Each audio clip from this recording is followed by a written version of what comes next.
Coucou, c'est Nathalie Makoma. Promo sur CPLA TV. CPLA TV Box est commis à 55 livres. Et encore plus, 10 jours gratuits. Et encore 15 livres par mois. Abonnement dans CPLA TV. Oh mon Dieu. En profitez. Boya parce que promotion awa. Et ça ligne copier la moto. CPLA TV. Wow. It's the best. Nathalie Makoma. À bientôt.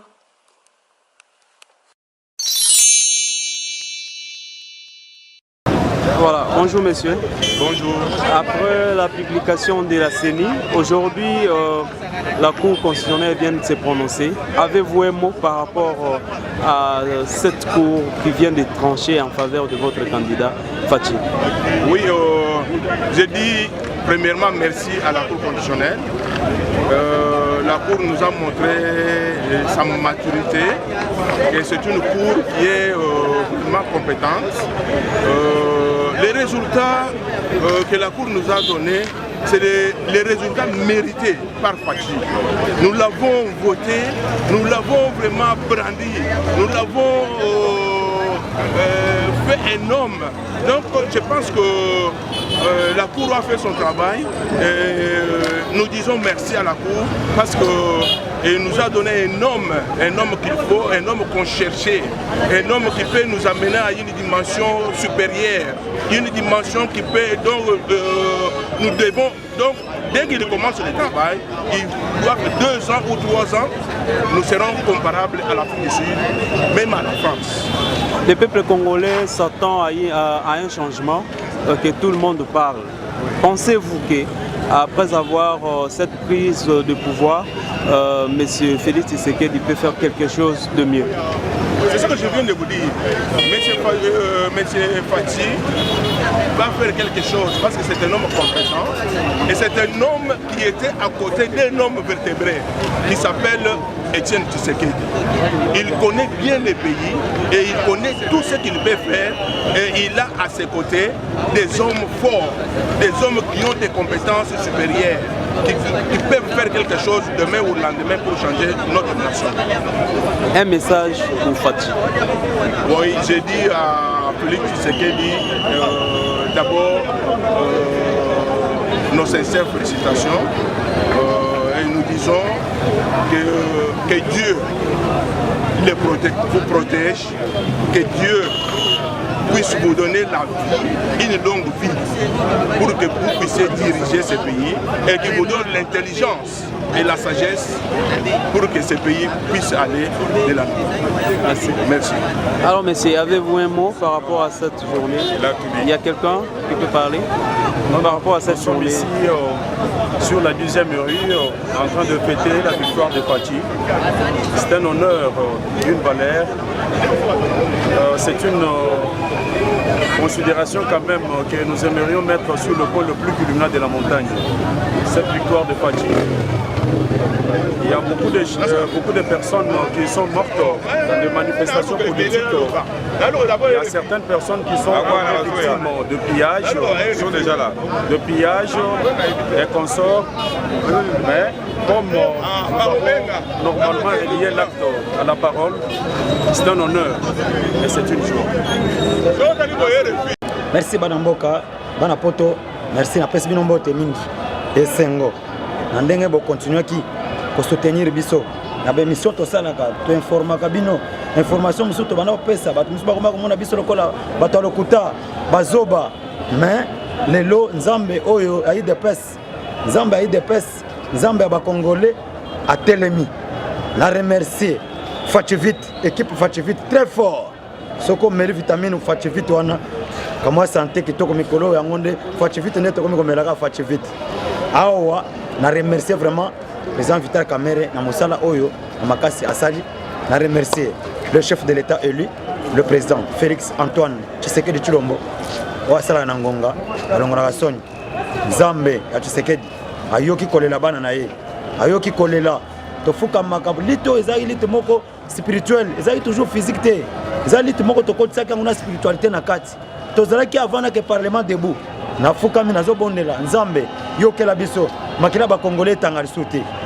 avant toute cette activité, le seul parti, avant toute activité, il faut prier. C'est lui de PES. Nous comprenons que l'État de PES et aux alliés Moko doivent atterrir d'une façon pacifique et spirituelle.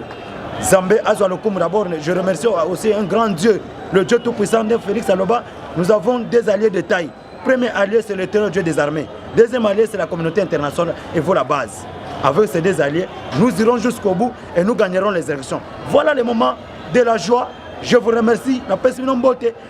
D'abord, merci encore. Nambote, merci. Namakas, naba journaliste, oyo, naba mboka. Bandeko mususu, bandeko oyo, bazosa musala noble. Bobo sanaka bangote. En tout cas, Nzambe akanisela bango, ba autorité à parti, ba kanisela pe ba journaliste, oyo bazaki na biso toujours. Tozana pouvoir te même bayaka. Ba informer peuple, ba informer bato partout dans le monde. Ba dit que non, tozala musala o fele. Ça n'importe qui te. Bamisuto mona kiawa, bakomi ko finga mokonza mboka. Félix Antoine Tshisekedi bazo finga, bazo loba, bazo finga boy. Tout ça pour nani bango basaki musala, ba pona musala mbongo ya corruption, ya mabe. Mais lelo ba jeune obariak awa bande ko mususu net journaliste otozana naye ndeko na bino informa bino à tout moment. Chaque jour dadi ndeko dadi yemoko aza koya en permanence. To pesa ka sans fronté. D'information nyos to yebisaka bino bayaka ofele to sala musala noble mais lelo Nzambe oyo parce que balobi maudit soit l'homme qui se confie à l'homme. Nzambe oyo akanisela bato ako récompenser bango nde na bana na ba merci nazilinga informer bino awa boy toza ko préparer ngai na boy za pe une équipe ya Ligue des jeunes na comité préparatoire ya Ligue des jeunes pour na investiture à chef de l'état investiture awa eza mardi zali na cité à Oya ba invité ba quota et gobima eza en ordre chef de l'état a prêté serment mardi nous ça les obanda donc se mettre au travail parce que Ertolobi que Félix a du pouvoir, il a du pouvoir, il a pouvoir à IDPST, il a pouvoir à peuple congolais, aux diaspora, aux soutenants IDPS, aux amants IDPS, moment et coquille, aux en facilité, aux hommes Mboka très à l'aise. Mboka est libéré sur le plan économique, sur le plan spirituel, sur le plan financier. Je vous assure que le pays doit se mettre au travail. On va se sentir capable de travailler dans Mboka. Aïe, après ça m'a sika. Zambé après ça m'a sika. Na mon Mboka Félix Antoine Tshisekedi a conduire Mboka na sagesse nyos. O salamo asengaka. To sengi mbongo te na Zambé. To sengi na sagesse Nicolas Félix pour que de travailler, de se mettre au travail. Le peuple congolais sentir que il dépêche à se mettre au travail pour le peuple congolais, pour l'avantage à Moutou Nyonso, il y a Bikolo Nyonso. Il y a un autre qui informé pour voir les alliés. Lobby cour constitutionnel. À Taliba, requête, oui, c'était sur le plan démocratique, Bissot Toba démocrate. Moto so rotse recours na ye eza mabete to encourager ki bato ba kosa ba recours na bango bakosa ba recours na bango na ba recours ba kotsaki pour constitutionnelle ba juge bazaki très indépendant. Je remercie aussi les juges de la cour constitutionnelle na musala basali kitoko ba juger ba étudier ba requête nyonso bato misusu bazali na ba preuve te neti mona mboka Martin Fayulu bazali na ba preuve te mais akendaki kaka kotia ki mobali akendaki. Mais attends, on a 2-3 discours dans la campagne. Il y a un moment où on a mitraillé. Mais mon amboka Félix Antoine Tshisekedi a été élu et confirmé hier par la Cour constitutionnelle, chef de l'État de la République démocratique du Congo. Base FIFA, on est tous en fait ça. Au monde, on a fait là partout dans la province, fête na fête. Et belle délégation, Europe, Wapi, on a Kinshasa.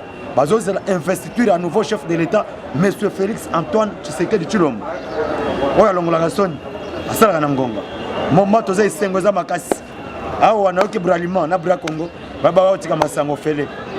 Awa bisengo na bisengo, pouvoir bana mboka. Yo boya sala mokili na yo. Pensez-vous que monsieur le président Félix Tshisekedi a asseoir pouvoir en aller sur la réconciliation nationale parce qu'il faut reconnaître que Mboka Nabiso ils ont vraiment divisé dans le conflit armé, voire même le conflit ethnique. Je vous assure, Moutobona, les abattus sont Félix na musika. Batika ko mone boité. Soko kutana Félix. Soko yaki na kanda ko bimane sengo. Ce qui a un problème, c'est la solution. Azamutu moko très crédible. Mutomona. Batala qui non tant au PC Félix Kombo et Maboko Pembe. Bango batali balobi casquette ni on a bien aimé à peuple. Casquette ni to kola tsa Félix pour que bébé c'est na terrain. Ba kola tsa casquette à Baluba. Mais Nzambe oyo baloba kenon Nzambe ayanolaka. Le samba bana na ye. Ndeba ye ko longola casquette wana Nzamba la kisi bango. Mutu wana zaka mutu Baluba te. Na discours du président, na message au Alansaki, elle va proclamer qui. Alors bakini. Na za président ya Baluba te. Naza président ya Baswahili te. Naza président ya peuple congolais. Base viva. Awa président wana Félix Tshisekedi aza mutu moko discours na yozoka réconciliation nationale. Qui pouvait imaginer que Félix a protégé pouvoir en place le peuple congolais. Mais Félix a lobby que bana mboka pour na kotonga mboka totika chasse aux sorcières. Mutu ça zoka. Félix c'est quelqu'un qui respecte sa parole. C'est quelqu'un qui est crédible. Il est derrière sa parole. Je vous assure pouvoir oyo mutu nous naza ko encourager bande ko nyos ozampangi na beto ozanani yaka pouvoir les pouvoir la bana mboka. Tout ça la moussa, tout se mettre au travail. Tika distraction au bêta bande ko ndekuno congolais aux les jette au bêtier.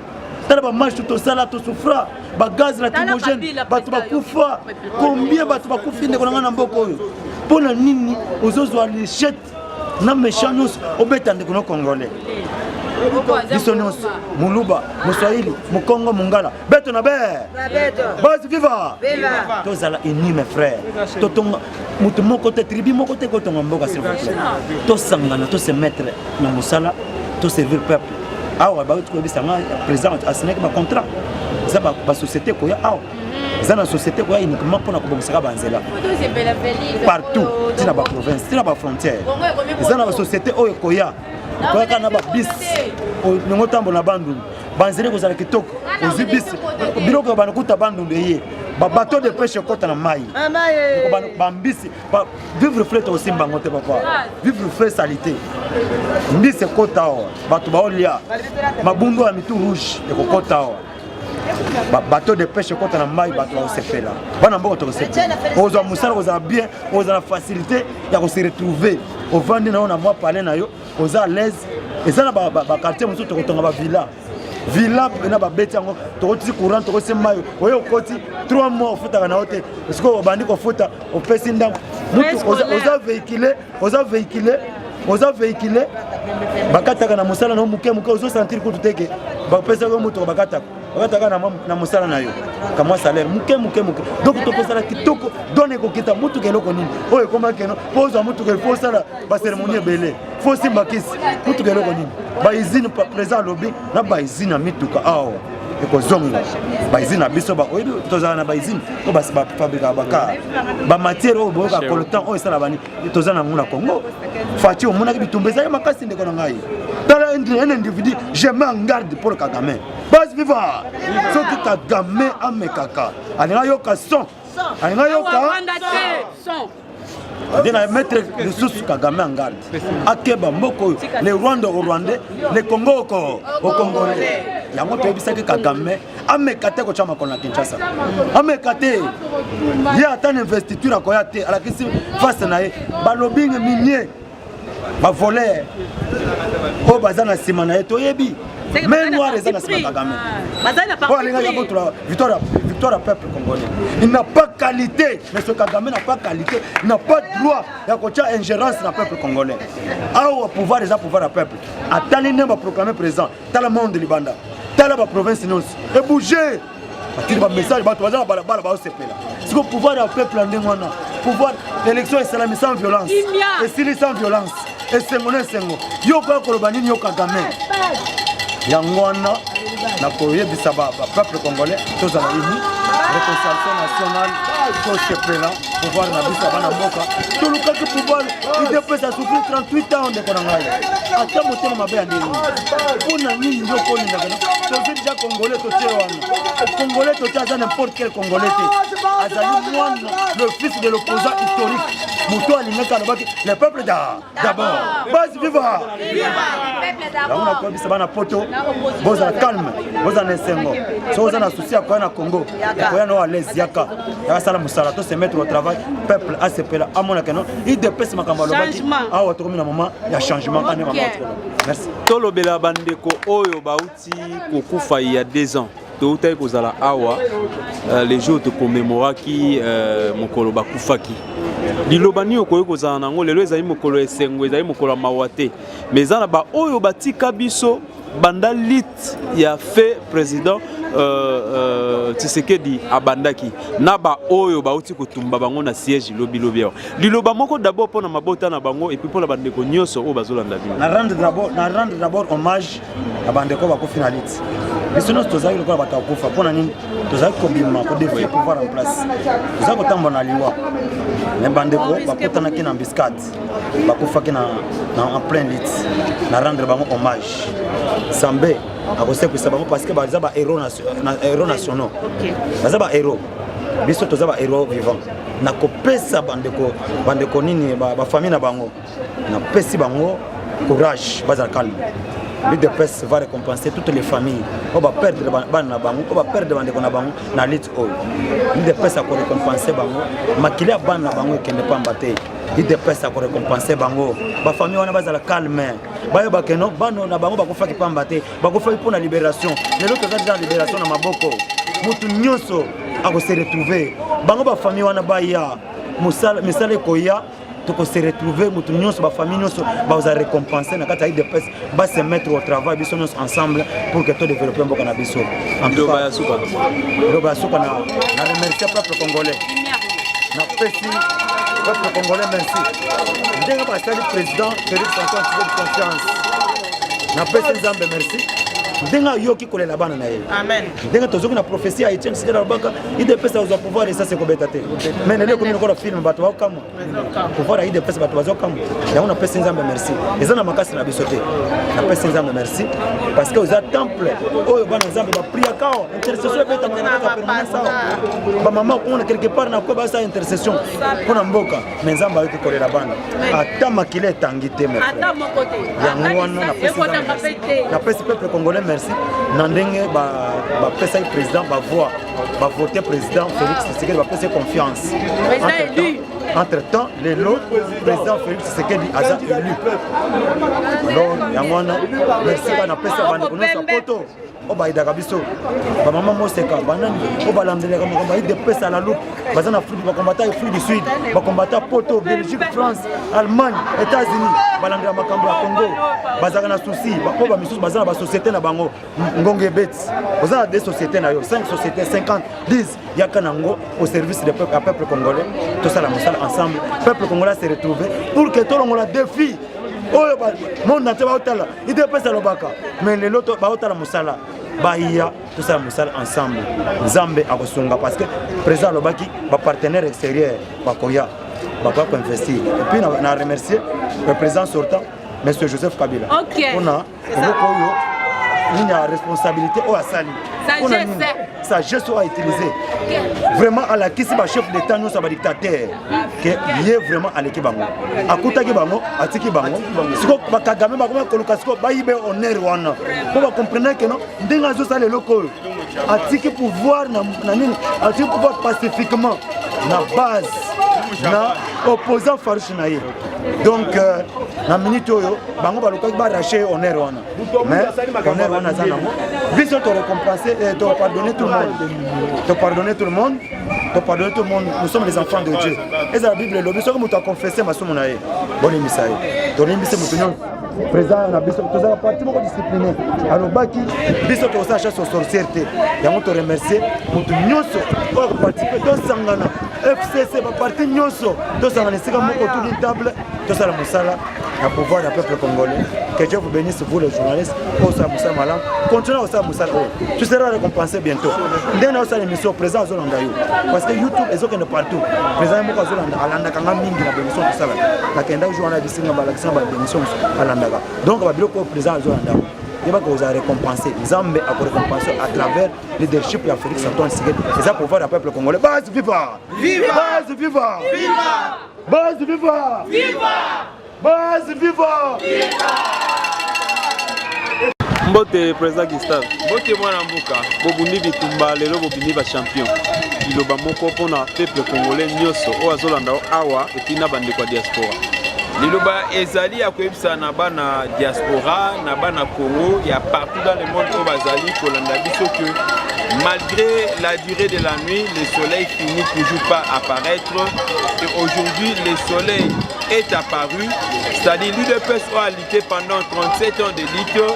De l'autre côté, dans le pouvoir, pourquoi est-ce que tu continues à pouvoir te mandou quitter, mais ça c'est bétamité. C'est parce que l'UDPS n'a qu'à idéologie amène à lutte non violente, lutte non armée. C'est la raison qui a fait que tous doivent pouvoir avec toute facilité. Aujourd'hui, si on a un Congo Biscan sur Azali, il faut s'adhérer à la vision. Il y a chef de l'État, le président Félix Tshisekedi, pour notre commémoration cannabis na carte émergence na ba niveau nyonso. Donc tout le monde là, esprit peut-être yako inana, esprit qui tribalisme, parce que le Congo appartient à tout Congolais. Liloba moko par rapport na bandeko bazoloba ete IDPS eza dirigé mingi na baluba.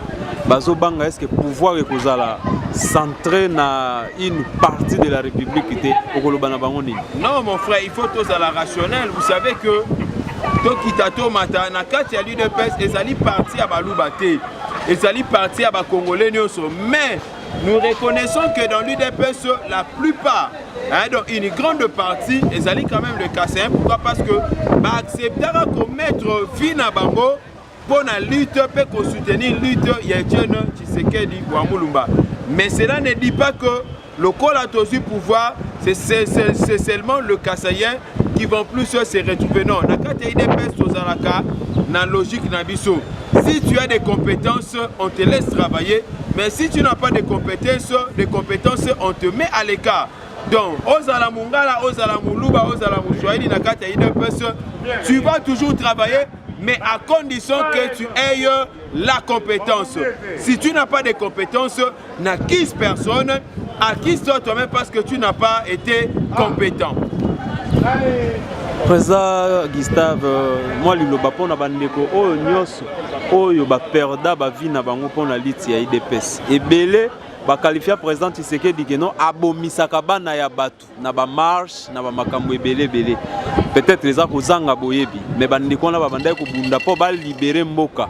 Mais lelo yo tokoloba que non mboka na biso Congo ezongi na maboko ya mwana ya mboka. Okoloba nini pona bandeko bakweya na nzela ya liti? Non, bandeko oyo bakufa na nzela ya liti tozebisa bango qu'ils vivent en paix parce que bango bazali parmi bato bazali lelo tokota na kati ya pouvoir.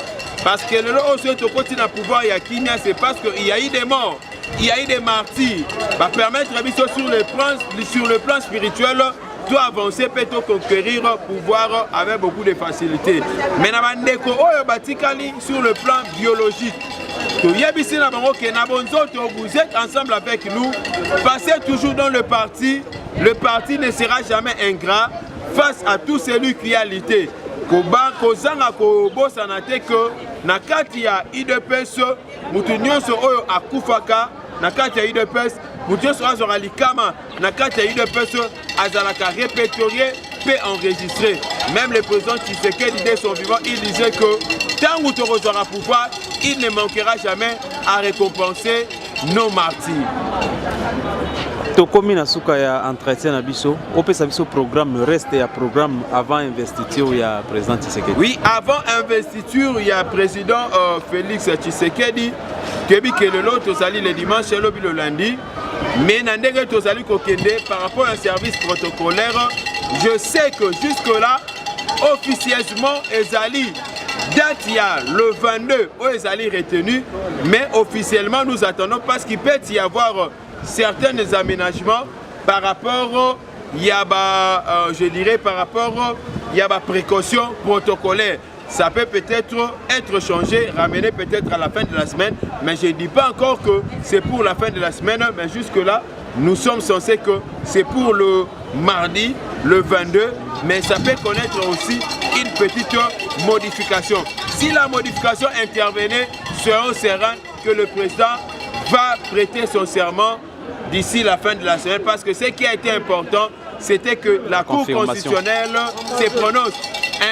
Aussi longtemps que la Cour constitutionnelle a se prononcé à reconnaître que c'est le président Félix Tshisekedi qui a gagné les élections, c'est fini.